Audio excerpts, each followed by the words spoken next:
It is a big day for the small South Asian country of Maldives. Voting has officially commenced in the second runoff of the Maldives presidential election. This comes as none of the candidates secured more than 50% of the votes required to win in the first round. Queues started forming outside polling stations from the early morning. Counting will commence approximately 30 minutes after the polls close. A total of 574 vote boxes were placed in the initial round of the election.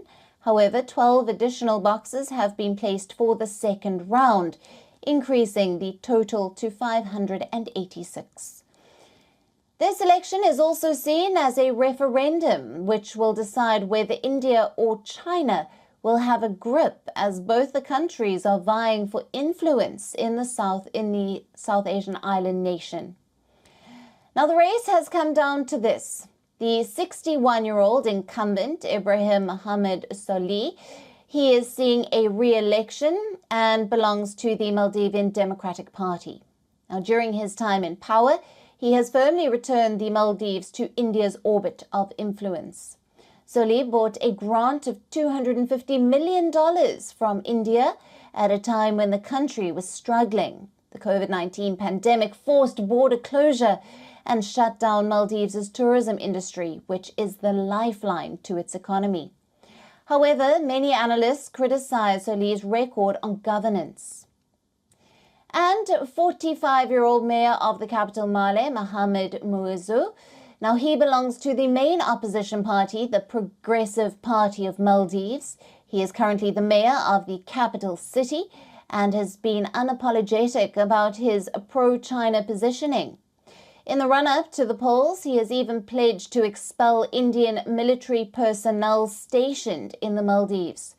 Now, Muizzu has also been championing the India Out campaign.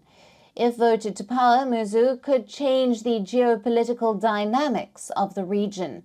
And experts say it might come at the cost of Maldives' democratic health.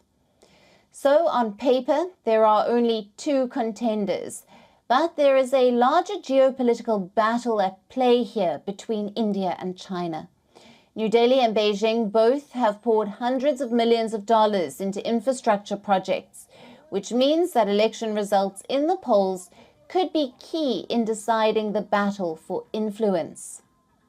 Now let's come to the most important aspect of this equation, the people. Voters are disappointed with both candidates. They don't see much change coming through. Let me explain this concern through numbers. By the end of 2021, Maldives owned equal amounts of debt to India and China. At that point of time, it stood at 26% of GDP each. By the end of 2022, the national debt spiraled to 113% of the country's GDP.